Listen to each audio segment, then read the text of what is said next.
Now tonight, Dr. Vivian and I are just going to have a discussion. The way we're going to do it, we're just going to have, I have a few topics I'd like to talk to Dr. Vivian about and just let him bestow his wisdom and experience on us. And we'll also have questions at the end for the audience. So we'll have our discussion first, and we'll have a microphone set up here. First topic, well, I'm going to go back in history, chronologically and work forward. So couldn't help but think about slavery. And I read that in 80 years after slavery, 800,000 people were forced into involuntary servitude. There were exploitative labor arrangements, such as leasing of prisoners and sharecropping by southern states to major corporations. Separate but equal, democracy or hypocrisy? Dr. Vivian, what is American slavery all about? Well, what you really said is very true, is that it wasn't until, according to who's talking, but until 1942 that we really felt we were free in this nation. Now that's a long time, 42, right? From the 1860s, and then again, there was we were supposed to have voting rights and et cetera, right? And 1960, we started really getting them. But before, everybody in this country could be certain that they had a right to truly vote, and without it being taken away from them in one form or the other, by 1942 is what we were saying. But now, when we look at what is happening right now, all right, the Republican Party is trying very hard in every way they can to make certain that we don't vote or that any voting we do will be taken away. That's happening right now. As soon as we got a black president, then the whole attitude changed, right? And all over the country right now.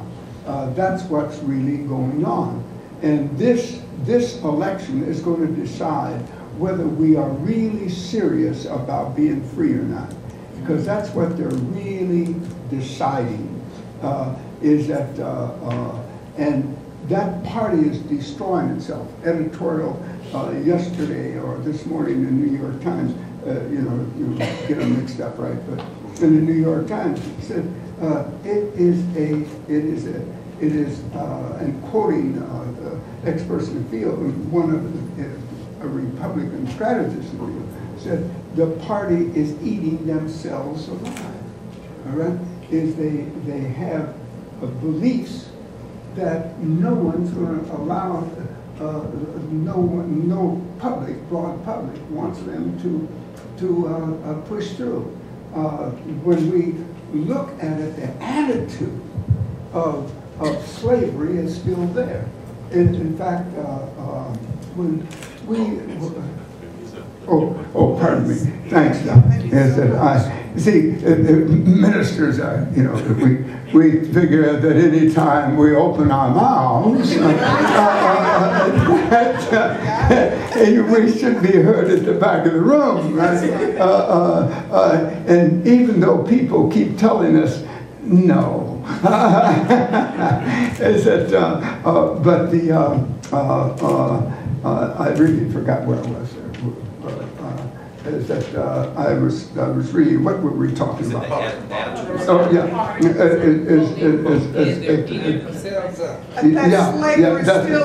yeah, well yeah, but the fact that the attitudes are still here. See, this is the killing thing. You take American capitalism pretty much has still remained a part in its mind, a part of the slave system. As soon as they couldn't get free labor, cheap labor, right? Here, they moved out, started moving every other country where they could get free labor, right? Where they could get labor so cheaply that for the economy, it might as well be free labor. All right. See, that's it. It's so much so that they are, there are economists who are saying they're destroying the country. How do you deal with the fact that on one hand, I remember just a few years ago, when the front pages of the newspapers were talking about that, how wonderful the economy was. They were talking about Wall Street, all right? We were talking about Main Street. And at the same time, people were white people as well, right? See, sooner or later, white people are going to realize, right, that they're niggers in this society, right? See, is that the attitudes and the carry-through of everything that was is so much a part of America, right? Is that when will we get out from under it?